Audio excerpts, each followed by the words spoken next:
All right, welcome to the Pro Formula Podcast, where we help professionals develop that formula to success. And I'm super excited to be here in the Dallas-Fort Worth area, and I'm sitting here with my main man, Mr. Dreams Motivate. What's going on with you, baby? What's going on, man? Happy to see you here in Dallas, Texas, dog.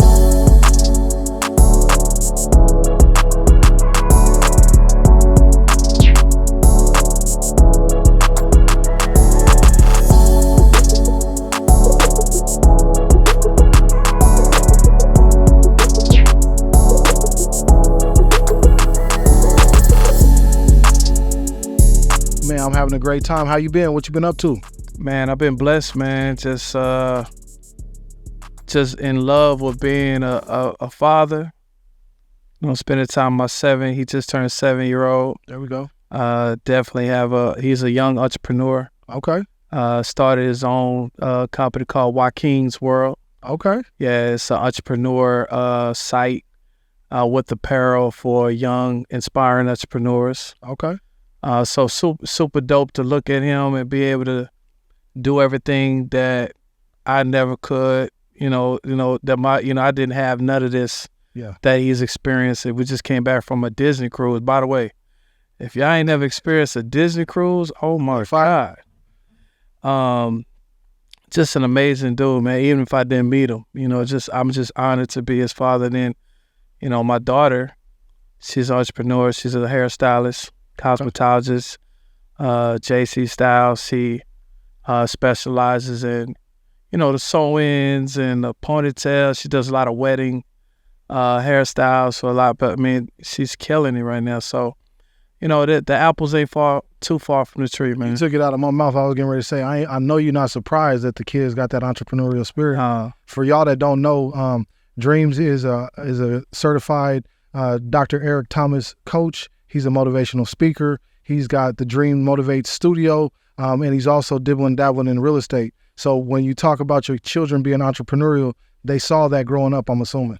Absolutely. They didn't see anything else.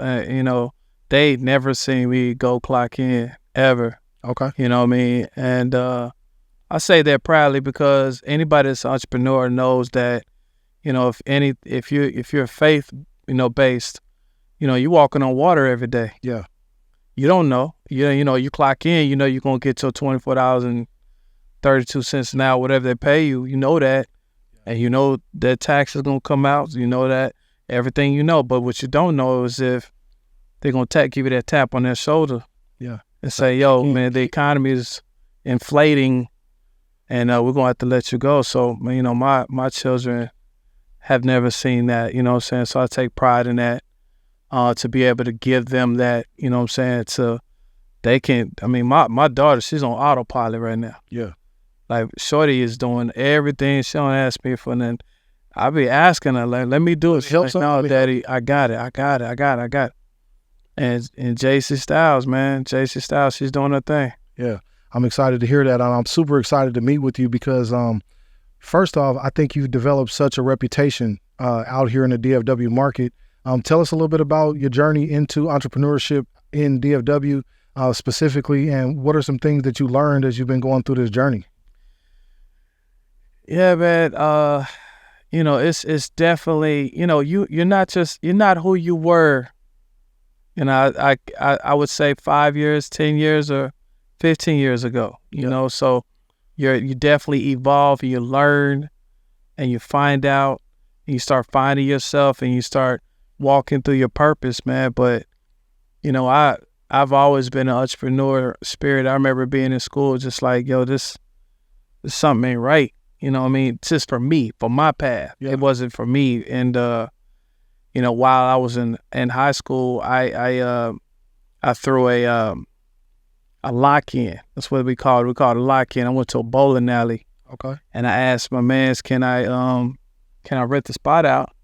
It was I think it was Labor Day weekend, so it was a Sunday, and they wasn't busy anyway. And Monday we didn't have to go to school, and man, it was just a roll of the dice. My man looked at me and said, "Look, you come here with $500, I could go ahead and let you rent this thing out." And I ain't gonna lie, then 500 might have been like 5,000. You said $50,000? Yes, yeah. 50 racks. I need that, but yeah, he said 500.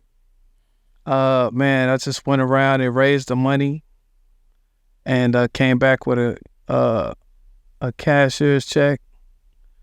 And now, actually, it wasn't even a cashier's check. It was a money order from 7-Eleven. Went to 7-Eleven, went and picked you up a little money. I got the money order. Yeah. I got 2 money orders for $2.50 apiece. And I gave it to him, like in 72 hours, I got that done.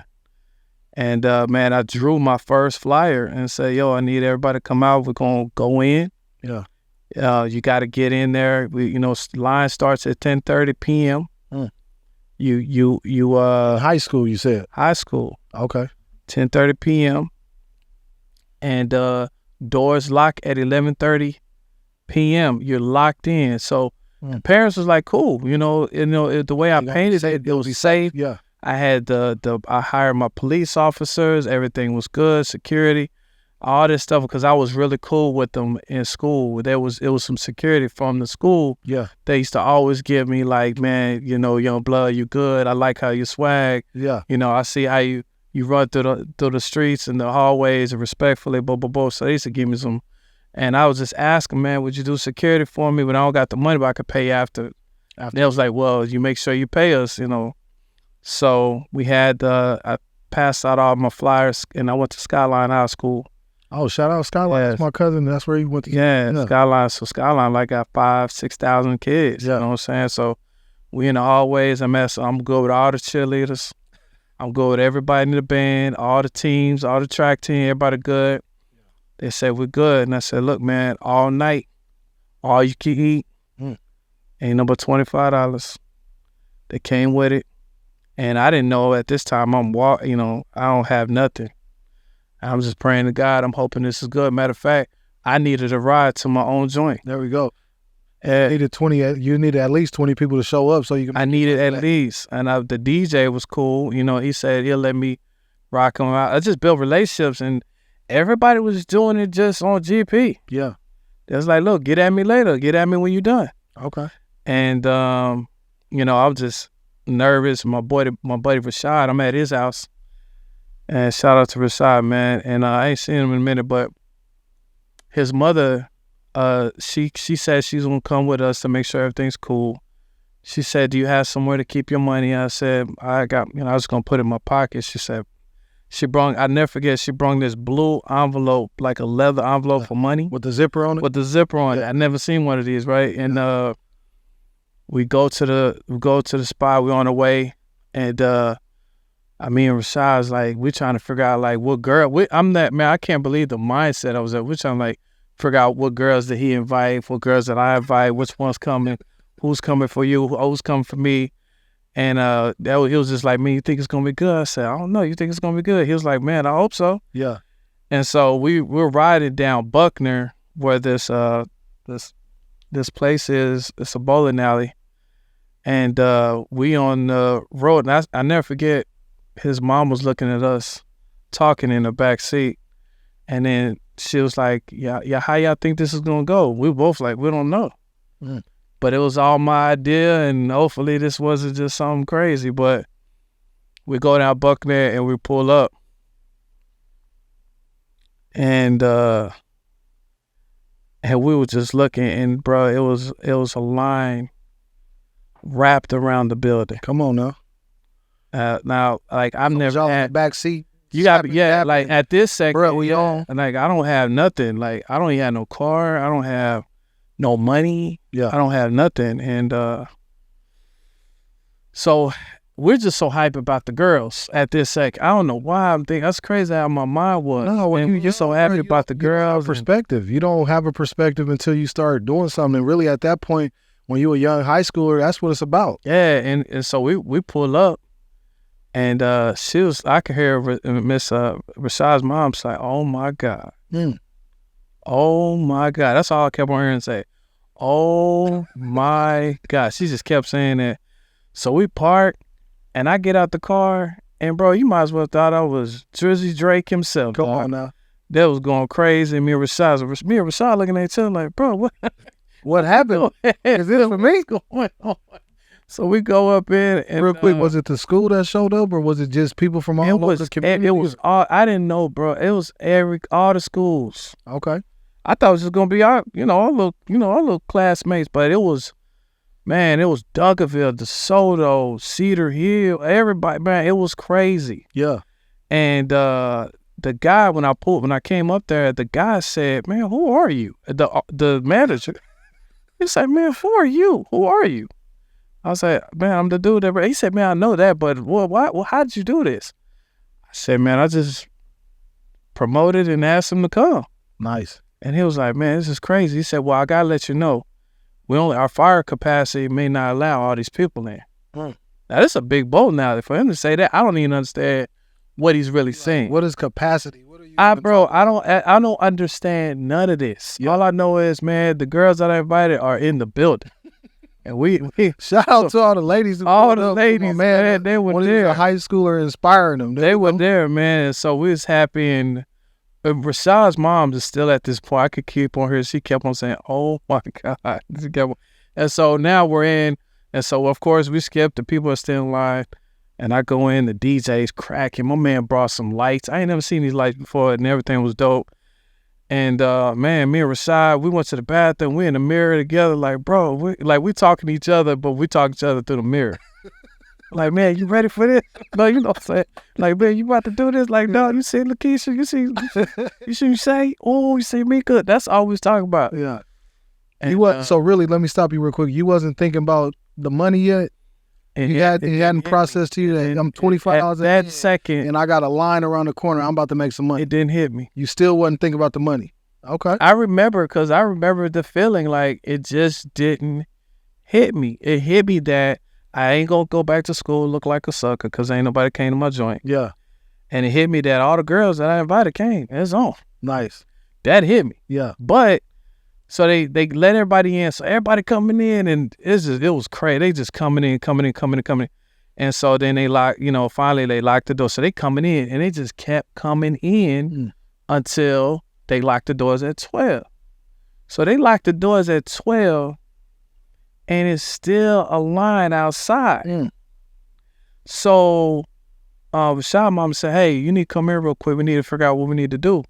I said, "What you mean?" "Well, you got a line outside. You probably need to negotiate and talk to the owner to see if you can have some more people in."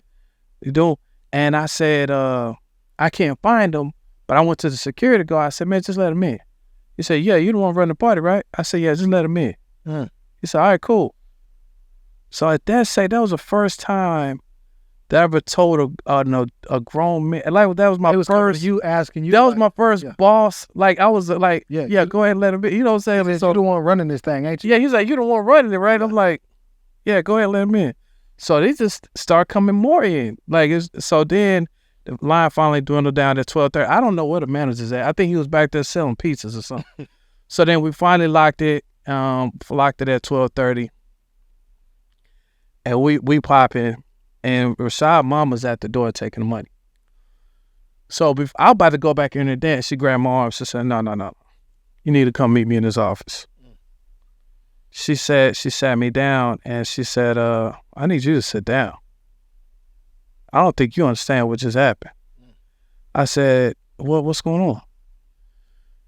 She said, "You know how many people's in here?" I said, "No, ma'am." She said, "You got 1,400 people in here." What? 1,400 people. Yeah. Paying customers.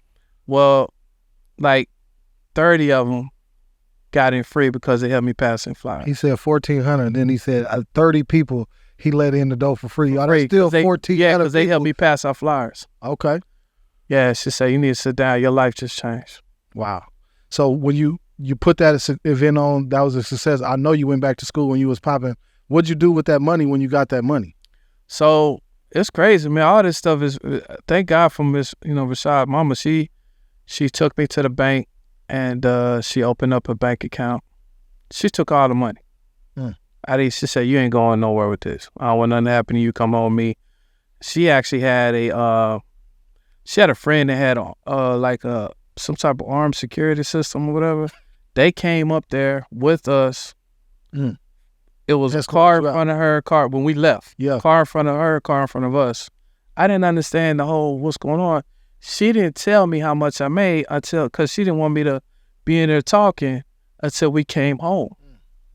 So I don't even know what I made at all. All I know is she said, everybody's paid for it. Go have a good time. But she did say my life changed that day. There we go. So then she came home and gave me the math, and I'm like, yo, this is ridiculous. You know what I'm saying? And we opened up a bank account. She opened up a bank account.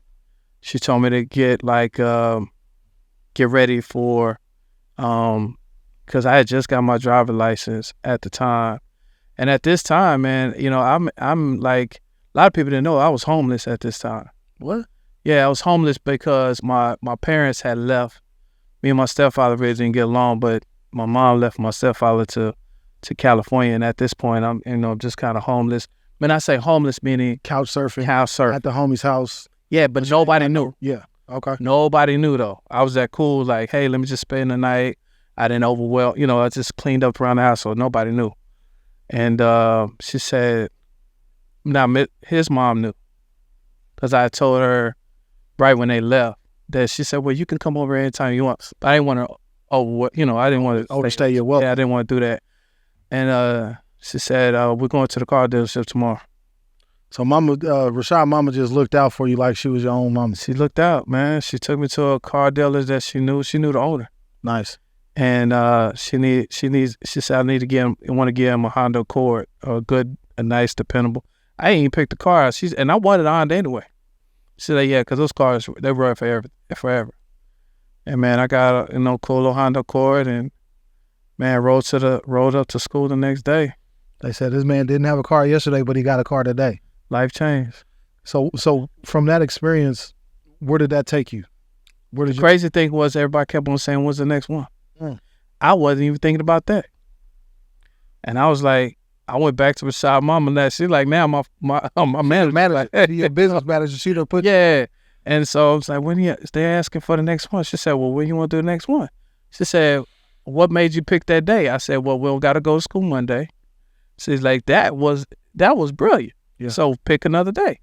So I said, okay. She said, get back with me, find another day, and let's do it again. So I looked at another day, and it was Halloween. Nice. I did a Halloween joint. Yeah, man. And the Halloween joint came crazy. And I never forget, the DJ was like, man, it's going down. And this is when it turned to a business. The DJ was like, got my boy Hakeem the Dreams in the building. And then he said, with Dream Entertainment. He said it. And I said, I like that. I like that. And we ran with it. And the rest was history from there, man. I just kept on. I literally threw parties for a living. And record breaking, bro, in Dallas, Texas, 4,000 to 5,000 people. Every party. What? Yeah. So that took marketing. Yeah. And with that marketing piece, I started learning that my gift was marketing and to help people bring people together and, you know, just start learning marketing tactics. And yeah, man, life changed, bro. Any formal training? Did you go to school and actually start learning business after you started getting on, or you just started touching on the money and you knew you was up to something? I started touching the money. I started paying attention to people. I started paying attention to what people like, what they do. I just really looked at the world. I'm seeing where they at. I'm seeing what times they at. You know, I'm the one that if everybody's at the mall around 6 o'clock, I'm at the mall at 6 o'clock. That's right. I'm in there getting kicked out the mall because I'm passing out too many flyers. I got kicked out the mall one time, and then a man that kicked me out, he was a security guard. And he said, man, you know you're not supposed to live. I said, what's soliciting? He said, soliciting. He looked at me like this. He like, soliciting is you passing out flyers in this mall without permission. Yeah. You can't do that. And I said, oh, okay. And then said, you good? I said, yeah, I'm good. I said, then I said, what's your name? And I never say, he said, Mr. Ron, to you. I said, my name is Hakeem the Dream, sir. Nice to meet you. He said, who your daddy? I said, well, I'm out here by myself. I just tell him what's good. He said, for real? You doing all this by yourself? I said, yeah, I'm just out here by myself. He said, look, man, I'm going to tell you what to do. You see that side right there? There ain't no cameras right there. They got to come out the door. Shout out Mr. Ron for putting Mr. Ron said, entrepreneur on. he said, stay away from the counters. Wait till they come out the door. They got to come out the door, which is crazy.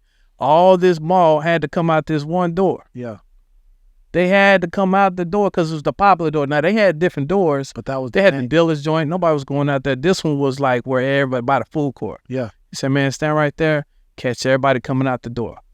So I caught everybody coming out the door, just chilling, and he just gave me school game the whole night. Now, at the end of that night, I gave Mr. Ron a dab with 50 in it. So with 50 in his hand. He said, what you doing? I said, man, I appreciate you. Yeah. Mr. Ron looked out for me every time I was at that mall. There we go. So you was cultivating relationships at a young age. It just made sense. You didn't know that you was doing that, but it was just natural. It just made sense. Looking out. Why wouldn't I? Like, why wouldn't I take care of I'm going to tell you why you wouldn't, because some young folks is all about getting the money, and they all about capturing every single dollar that they can get. That's short money. Yeah. You want to look, I knew if he the key keeper, he got the key. I need to make sure anybody who got the key, I'm going to look out. Yeah. You got the key? Oh, let me take care of you. Yeah. And so, yeah, man, I took care of him in our relationship. He was now head of security for Dream Entertainment. Man. He called he ran the security. He took care of the security. I ain't had to touch it. He was the armed security. He ain't let nobody touch me. There we go. He said, man, this boy is like a young Diddy.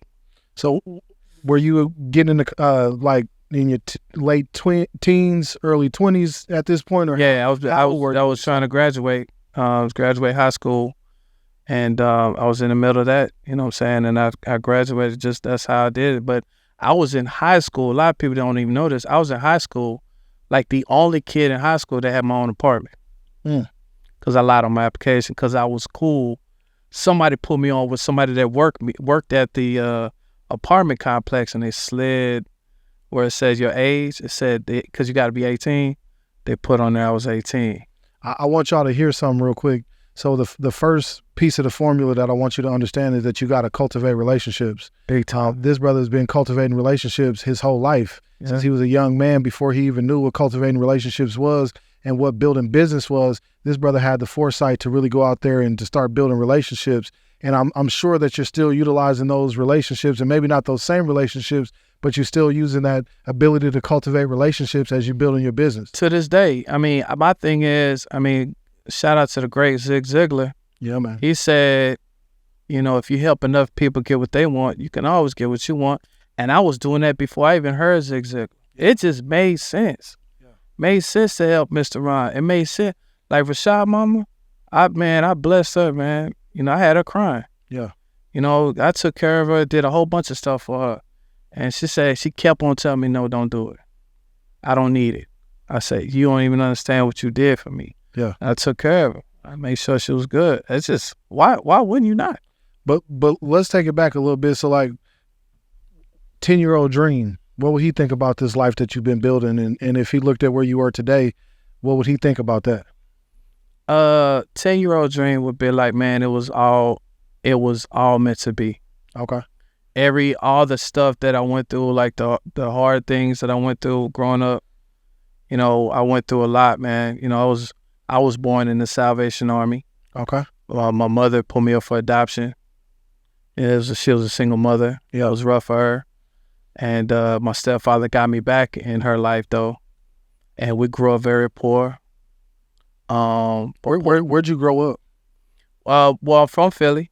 Okay. And then we moved into a spot in Dallas called Oak Cliff. Oh, yeah, in the Cliff. Shout out to the Cliff, man. Yeah, definitely grew up in Oak Cliff. Over there for Bonneville. So anybody that's in the Cliff, y'all know what time it is. And, you know, lights off, roach infestation, water. And I thought it was regular to live like that until I went over, you know, my boy Steve Gowan's house. Never forget Steve.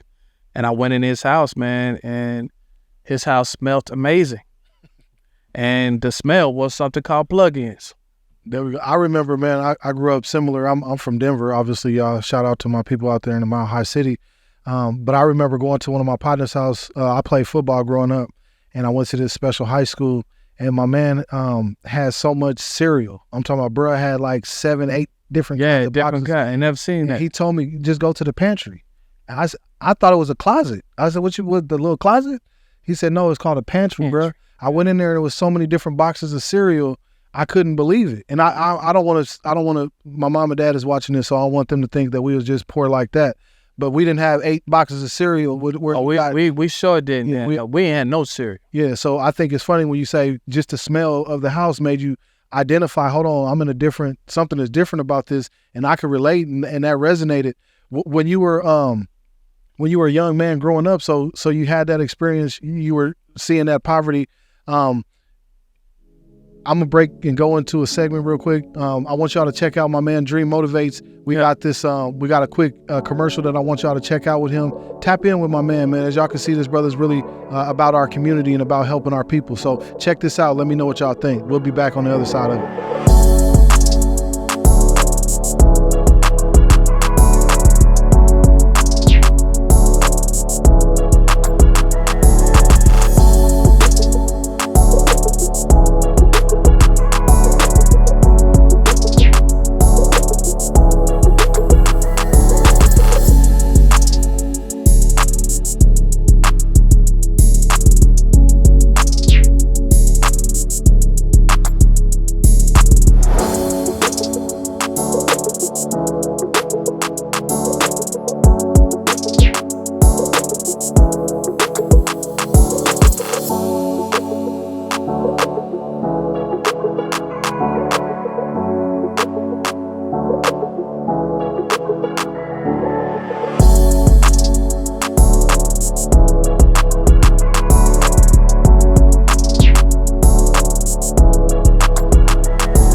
All right, welcome back. I'm still here sitting with my brother Dream Motivates, man, and I'm hoping that y'all catching something out of this, man, because I'm really enjoying it. Thank you so much for taking some time with me, man, and for sharing your story. It's incredible. Definitely, man. I appreciate you. Shout out to that pantry with all them cereal boxes in it, man. Man, I was blown away, man, when I saw all of those boxes. And Dream, I'm gonna be honest with you, when bro told me to go to the pantry, I was shocked. I didn't know what the pantry was. I had never heard that term before, and I think it's interesting when you're in a situation where, like you said, you thought it was normal. You know, I thought we had bag cereal. Our cereal came in a bag. Yeah. So I thought that was how cereal was supposed to be. I saw bro had Captain Crunch, Cinnamon Toast Crunch, every kind of cereal that you could imagine. And I was like, okay, I see that's something. You know what cereal we did see? What's that? Cornflakes. Oh, come on now. You know that was it, bro. Yeah, put a bunch of sugar on. We don't catch nothing else. But, you know, I went over to Steve Gowan's house that day, and then my life changed. Your level of exposure will change your life. And going into the house, it was so clean, so nice, and it smelled so good. And Miss Gowans had invited us over, invited me over for dinner. And that was my first time being at anybody's house ever. Because my father, my stepfather was a Baptist preacher. Okay. Very sheltering, protect us from the world. He did what he thought. Shout out to him, you know what I mean? And I walk into the house, man. The house smelled amazing. She told me to go wash up for dinner. I said, bet. She showed me the bathroom. I closed the door. The bathroom smelled even better. Come on, man. So I'm washing my hand with this green soap. Now that might not sound like nothing to nobody, but it was everything to me, because while I was washing the soap smelled so amazing, dog. And I'm washing. She said, "You okay in there?" And I'm in there just like being wild about the soap. It wasn't no but Irish Spring. Yeah, man. But I never smelled that. Yeah. You know what I'm saying? Because all we had was ivory. And we ain't never smelled no ivory, bro. It don't have no smell. I was gonna say it don't smell like much. Yeah, and it's I found out it was the only soap that floats. That joint is just like, it does, I don't know what it's made out of. But anyway, we go to the dinner table, and I put my hand around my food like this, and I just start eating after we pray. And I'm going in fast. And she grabbed my hand like, baby, slow down. Now I looked up, everybody looking at me crazy at the table. And so I slowed down, and then after the dinner, she pulled me to the side. She said, "You okay? Everything okay at home?" I'm like, "Yeah." She said, "Why you eat your food like that?" I said, "Like what?" She said, "Well, why you put your arm over it? Why you eating so fast, baby? You okay?" And I looked down, and I was like, well, to be honest with you, Ms. Gowans, the reason I put my arm around the plate, because the roaches jump in the plate. And the reason why I eat so fast, so the roaches don't eat my food before I can eat my food before the roaches do. Wow. And she said, wow. She said, you know what? You can eat over here anytime you want. And that was the day my life changed because I started looking. I said, man, let me go over my other homeboy house. Smelled amazing. Let me go over my other friend's house. Smelled amazing. Let me just point this out, y'all. Exposure is important. It is. I think that's another key that is you got to sometimes get out of your circle and get out of what's comfortable or what you're familiar with. Because had you not done that and you would have just stayed in your neighborhood, and not that that's an issue, not that the people that's in that environment don't deserve to have company, but when you change your environment, you changed. Yeah, and I did change because now I want the smell. And ain't it just the smell? I mean, I want the environment. I want everything to come out. He had the name brand. My man had the Jordans. Yeah. I got on these XJ. I was just gonna say, don't say no XJ 900s, man. I got the XJ 900s on. Yeah. And the kids was making fun of me, and I got tired of that, bro. And I said, nah, I'm not gonna do that. So I got busy. When I was young, man, I remember being, I was that kid. I loved getting after it. I was going to be the dude that was like Kool-Aid stand. We cutting the grass. I'm from Denver, Colorado. It snows out in Denver. So James Pitts and all my homies that we grew up with, we was out there, man, shoveling. Like, let's get the shovel out. Let's go ahead and cut the grass. And my sister and them would always say, Tark, you got to be the one to go up to the door and talk to them. And they'll start working and they'll start putting the work together after I went up there and secured the cell. And I didn't realize I was the mouthpiece. I was the leader. They would be like, all right, go to the next house, T. And they'll be washing the car while I'm going to the next house, setting it up.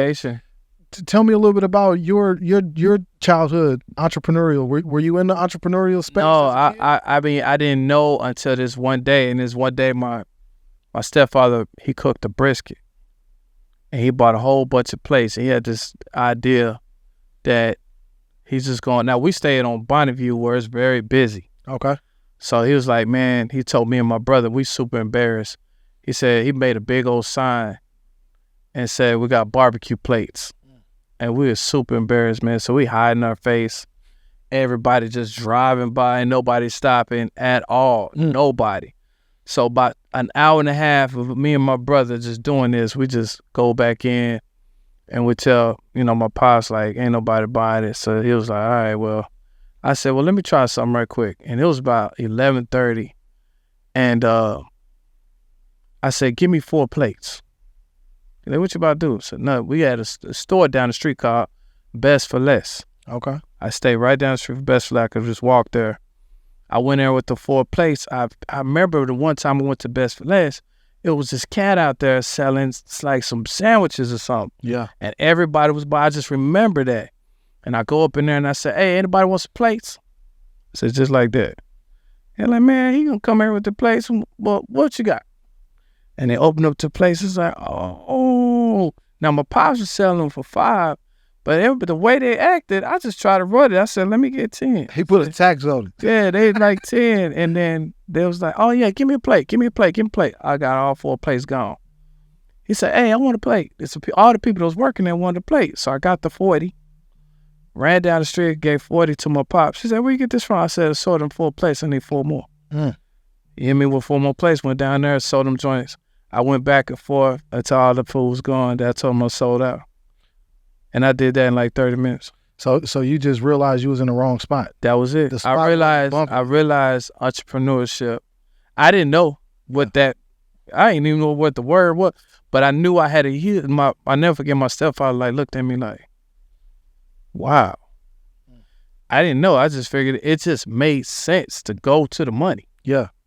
So when you had that experience, what did you like? If you could take a lesson that you learn from there that you are still using today, what was that? Because you said a couple things. One, you read in people's body language, and you could see that they liked your product. So you was like, okay, I'm gonna tickle the price a little bit. But what are some of the skills that you learned that you still use that you saw apparent that day? Yeah, like your focus goes where the attention flows. What? Your focus goes where the attention flows. Come on, man. Your focus goes where the attention flows. Yes. Talk to me about that. So think about it, man. They wouldn't give me no attention on the street. Yeah. I'm just ride by. But I could get the attention because they could stop and look at the food and smell it and feel how hot it was. And if the food was fire, I would give Pops that. He did that brisket. So the food was fire. That mother was really good. And so I went to where the attention flows. So in any business, you know, you got to go where the attention's at. That's why social media is what it is, because that's where the attention's at right now. Yeah, man. If you was able to talk to 10-year-old Dream, like, what would you tell him to encourage him? He's still in Oak Cliff. He's still got roaches. He's still infested. What would you tell him, you know, to keep him encouraged and to keep him going? I would tell him that keep pushing. Like, you're definitely walking with your purpose, but before you do anything, man, keep God in your life. Yeah. Because God is going to be with you even when your stepdad ain't going to be there. Yeah. I think y'all need to hear that, man. That faith plays a part in this. Is not because his brother's super talented. He is super talented. You heard his story. He's got a super talented story, but he still want to make sure that he recognizes the higher power that made all of that possible. So shout out to the man upstairs, man, because none of this would be happening if it wasn't. Nothing. My favorite Bible verse, man, it's real talk. And I need all entrepreneurs to just inherit this Bible verses. Trust in the Lord with all thy heart and lean not to thine own understanding. And then it says, in all thy ways acknowledge him, he shall direct thy path. Yeah. Like, so that just basically say you break that down, trust the Lord with all thy heart. I mean, you gotta believe, but not with half of your heart. You really gotta believe that God got you. And then in all thy ways acknowledge him. So when you do get blessed, make sure you tell people who did it. Yeah. My favorite is 16:3, Proverbs 16:3, where it says, commit your plans to the Lord and commit your actions to the Lord and your plans will succeed. And so I'm always reminded, like, bro, if I'm doing this and I'm committed to God, I already know it's going to be successful. I'm not even worried about it. I understand that. So I love that. I appreciate that verse. And you know what? The second part of the first verse for me is a dope one, because I think that's one of the most powerful ones, where it says, trust the Lord with all the heart and lean not to thine own understanding. In other words, bro, don't try to figure it out. You try to figure it. It's God's job to be God. Like, you just gotta keep pushing. You just gotta believe enough that your day gonna come. You gotta believe that God gonna put people in your life that's gonna be there. Like, you know, Rashad Mama did for me. You know, that was God. He put them people in place. He already that wasn't me. Yeah, that was God doing what he do. So, and the funny part was, when you go back to that, you wasn't looking for the money either. I was really trying to have fun and just trying to kick it. So God was like, no, bro, let me show you I got something that's better for you. For some of some people that they're trying to become entrepreneurs, they're trying to get into this coaching lane, they're trying to get into this space. I really want this show to help them. And so some of the things that I want to do is talk to them about what is your daily routine look like? Like, when do you wake up? What do you do throughout the course of your day? Because I think a lot of times people are like, man, I'm out here trying to build it, but then they sitting around, they ain't doing nothing about it. You don't strike me as the kind of brother that's sitting around chilling. I got a couple golden rules, man. And I will tell you my routine. But before I tell you the routine, I think the golden rule is the man who has the least bad habits wins. Come on, y'all. I mean, bad habits cost, right? You know, it is what it is. If you drink, hopefully you drink the best. That's going to cost the most. Yeah. If you smoke, you're going to smoke the best. That's going to cost the most. Yeah. You got, you know, if you have women, you know, you want some, they want the best. They want the best. They want nice restaurants. That costs money. You got to have that many, you know, it's just too much. For sure. These are all, if you gamble, you losing bread, you spending time at the gambling shack or wherever you gambling at, the casinos. That's just time away from your purpose. So disconnect yourself with bad habits. Do your best. If you eating bad, something, you know, now your body is not, you know, right. And you trying to figure out why certain things ain't working and why you sluggish and why you. Yeah. So all these bad habits. Yeah. Try your best to take one per week and eliminate one per weekend. I think you're gonna win. But like my routine is now, I actually start waking up now around 8 o'clock. 7:30, 8 o'clock is my wake up time. So I try to get at least 6 or 7 hours of sleep. Okay. I wake up. I don't touch my phone until 9 a.m. Okay. What's the every first hour like? What you doing in that first hour? I'm really processing, meditating, just kind of talking to God. Yeah. Every now and then, I ain't gonna lie, I would have to catch a quick one, like maybe 8:45 or something. But like, I want to start it off at, and I designed it that way, 9 o'clock. Let's get the calls going. Let's get it popping. And while I'm on the calls, I'm on my way to the gym. So to take care of my temple, some type of activity, some type of cardiovascular in the weights, Every day? Every day. Nice. Every day, you know what I'm saying? Just something. I ain't trying to be no bodybuilder. I ain't trying to be no Mr. Flip. Bruh Swole, don't let him play Bruh Swole up over here. No, I ain't trying to be none of that. I'm just trying to make sure when I look at my 7-year-old son and he say, Daddy, let's go play, that I ain't going to be talking about I can't do it. Yeah, man. And I want to keep saying that for as long as I can, And then I just start getting busy, man. So I really I'm like call after call after call after call after call. And then, when it's time to go ahead and get home, I cut them calls off as much as I can. Yeah. My wife, one of the things that she had me do, man, she's like, T, you busy throughout the day. I'm up early grinding. I start my day with a gratitude journal. I get in that journal and I'm really, really working on reprogramming myself, reprogramming my thoughts. And so I got a journal that I write in every morning, and it really helps me just get my mind right. But when I get home, wifey be like, cut the phone off, because you can't be out in the field all day long, and then you come home, now you're still in the field. So we made an agreement, bro. She was like, she used to try to catch me in the driveway, and she'd be like, what are you doing? I'm like, I ain't in the house yet. So then I just start driving around the block. I might hit the block 15 times so that I can finish up that call. Yeah. Talk to me about the importance of spending time with your family. I know that you're big into your kids' sports and being around. How important is that to your daily routine? That's a big deal, and I ain't gonna lie. Some days I don't come home till 10 o'clock at night. I might leave at 8. I don't come home at 10. I don't come home till 11. I don't come home because I done just grinded it out. But wifey's so good because when I do process that time with her, like I really on some weekends is family time. Okay. Now that's what's good about being able to do the skills. Now every now and then I have to go to a mixer. Like I'm gonna be at the Invest Fest this weekend. Okay. In Atlanta, but I definitely have separated. So it's time when I'm called for family, I shut it down. If wifey want me to come do something, or if it's a barbecue, or if it's some time that she wants alone, we're about to celebrate 10 years of marriage, man, November. Praise God, bro. What's the for those people that out here that's just fresh married, or people that's in a marriage, what's some keys that you got to a successful marriage? Marry your best friend, Doc. Okay. Marry your best friend. Definitely be able to listen. Yeah. And make sure that you solve. I say it just makes sense. Like if I'm always trying to make her happy, and she always trying to make me happy, how we gonna lose? So it's the selfishness that starts popping and where you start losing. So if you constantly trying to make them happy, how do you lose? So definitely I would say marry your best friend. I don't like losing. Yeah. So if she's not happy, that means I'm losing. And that's happened a couple of times, like, but I must solve it. Like I remember one time I came home and she was kind of like, how women are, she was pregnant with my son, and she was kind of, giving me the little shoulder, whatever. And I'm asking her, what's going on? Is she okay? You okay? She's like, I'm all right. You okay? I'm all right. And she finally told me, she said, listen, I know you're working hard. I thank you for taking care of us. You're an amazing husband. But sometimes you just come in, be on the phone, kick off your shoes, leaving the shoes around, just throwing stuff around. I'm not no dirty dude or nothing. I'm just like, I'm throwing stuff around. I'm not kind of helping at the crib as much because I'm really on it. I'm dialed in trying to get everything paid for.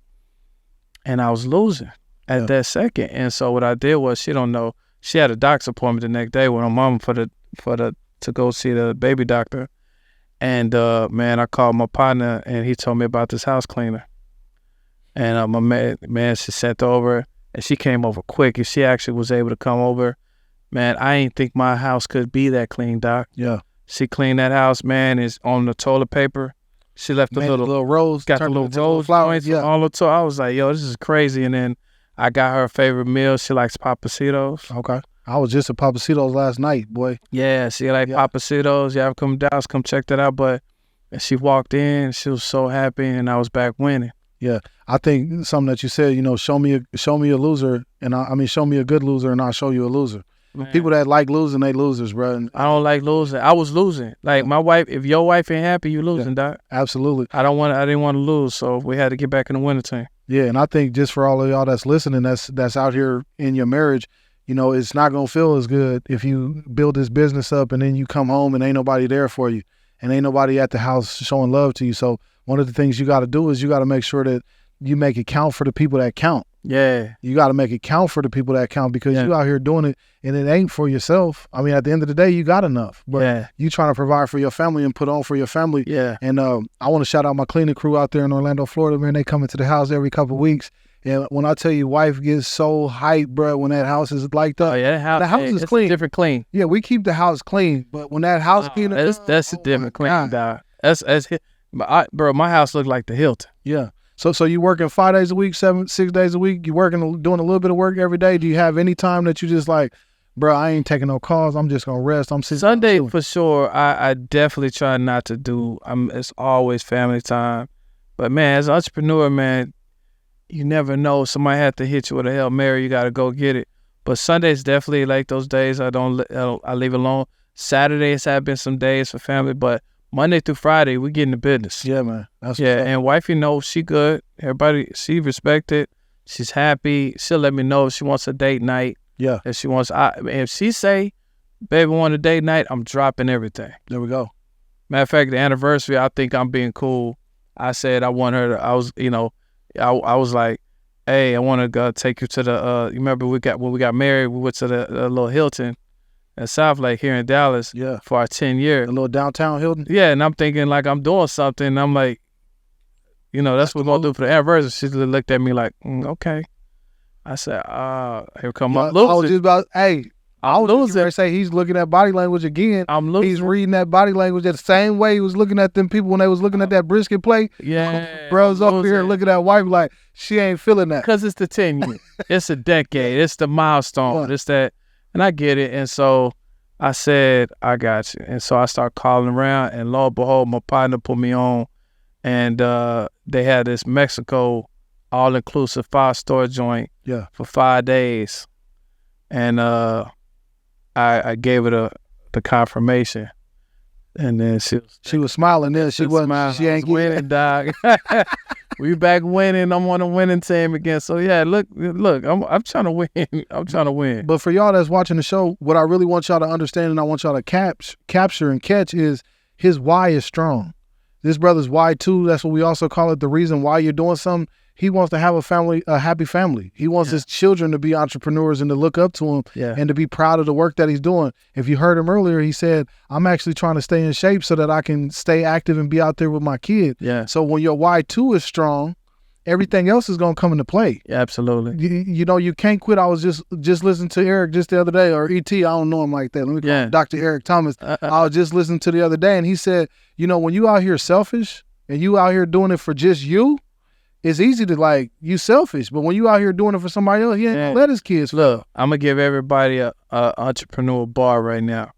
When your money low, and it's gonna be a time where your money low, start giving more, and the money will catch up.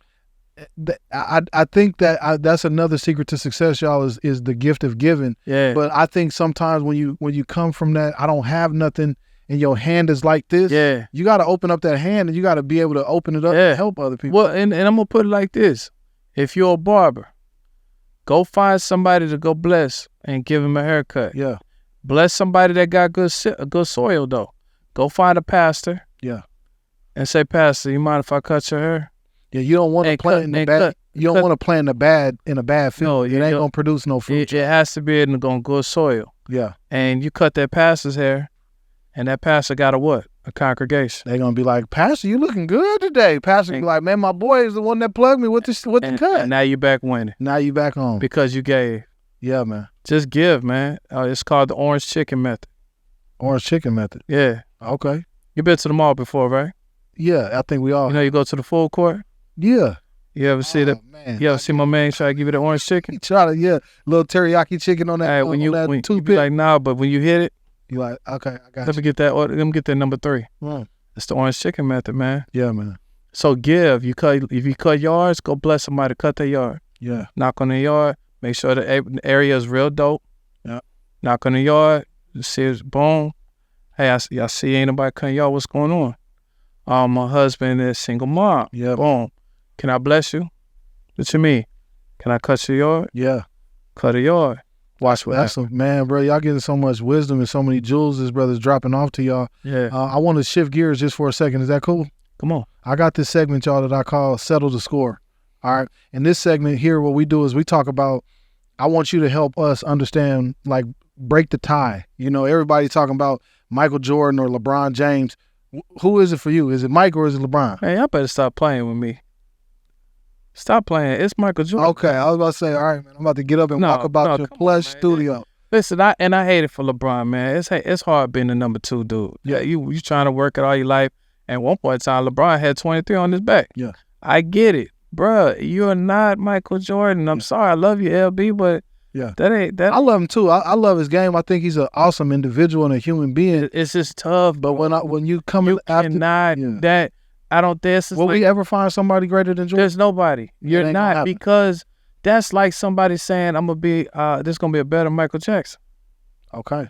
It was an iconic moment in life. Yeah. That he just had the time.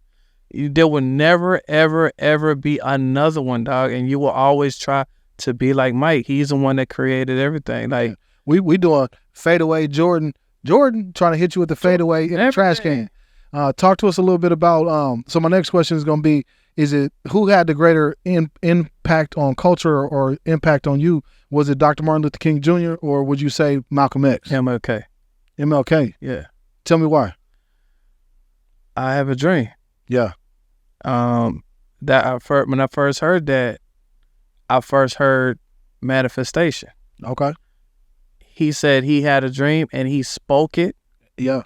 And nobody would, you couldn't fathom it until you start, in the way he painted the picture that we could all come together and be on one accord. I have a dream. I figured, and that's what dream motivates.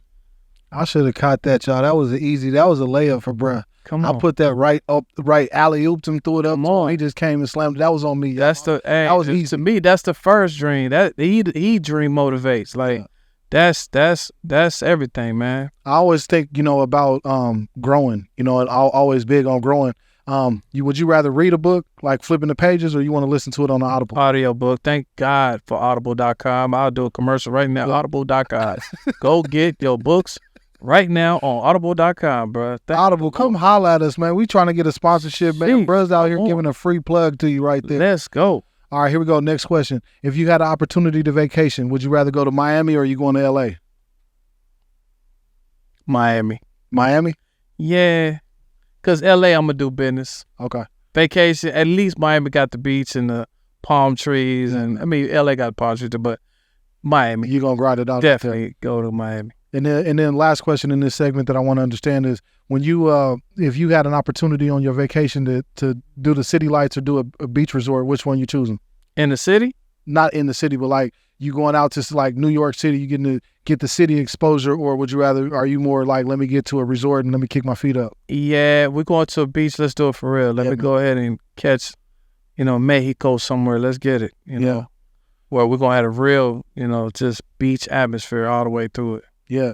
Y'all, I'm in Dream Studios out here in Arlington, Texas, man. I'm with Dream Motivate, one of the most plush player studios I'm in. Appreciate it. Brother is so cool, down to earth, and just helpful, man. Tell people how they can get a hold of you and what they like how they can get a hold of you and how you can help their business. Talk to them a little bit. Absolutely. Yes. Well, thank you for coming to the studio for sure. I created something that I wish I had, so I when you open that door, I always tell people you never get a second chance at a first impression. Yeah, that's never. So I make sure when you walk through that door, you're happy, you have your stuff on point, and this feels like your spot. You know what I mean?